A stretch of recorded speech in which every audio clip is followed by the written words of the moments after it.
17ই রমজান 2 হিজরিতে বদরের যুদ্ধ সংগঠিত হয়েছিল।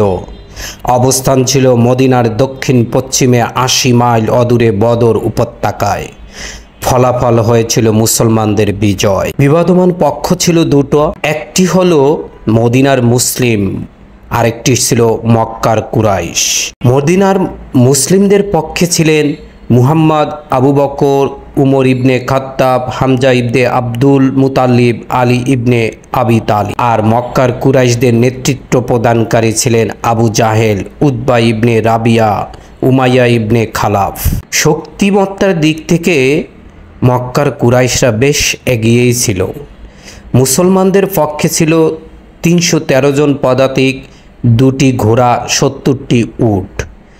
আর মক্কার কুরাইশদের পক্ষে ছিল 1000 জন পদাতিক, 100টি ঘোড়া, 700টি উট।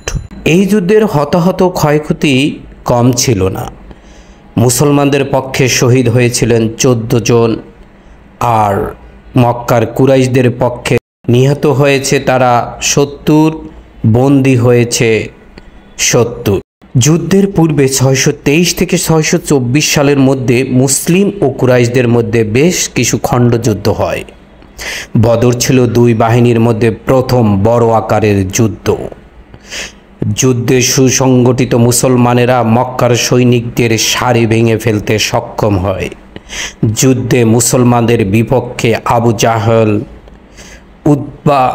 উতবা ইবনে রাবিয়া, উমাইয়া ইবনে খালাফ, সাইবা ইবনে রাবিয়া, ওয়ালিদ ইবনে উতবা, উকবা ইবনে আবু মুইত নিহত হয়।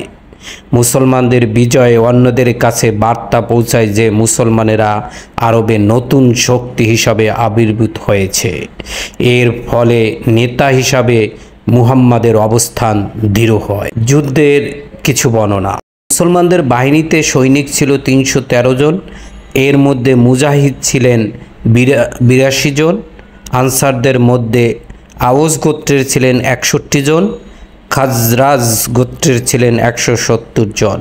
মুসলমানদের সাথে 70টি উট, 2টো ঘোড়া ছিল। ফলে তাদের সামনে পায়ে হেঁটে যাওয়া বা প্রতি 2-3 জনের জন্য একটি উট ব্যবহার ছাড়া উপায় ছিল না। একটি উটে পালাক্রমে 2 বা 3 জন আরোহণ করতেন।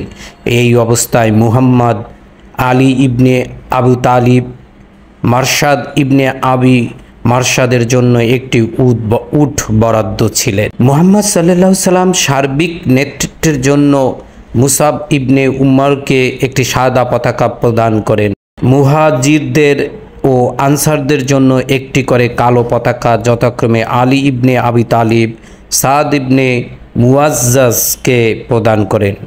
বাহিনীর ডান ও বাম অংশের প্রধান হিসাবে যথাক্রমে জুবাইর ইবনুল আওয়াম, মিকদা ইবনে আমরকে নিযুক্ত করা হয়।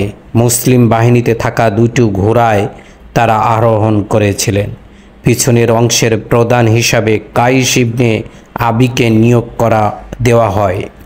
মুহাম্মদ সমগ্র বাহিনীর প্রধান হিসাবে নেতৃত্ব দেন। কুরাইশদের কাফেলা।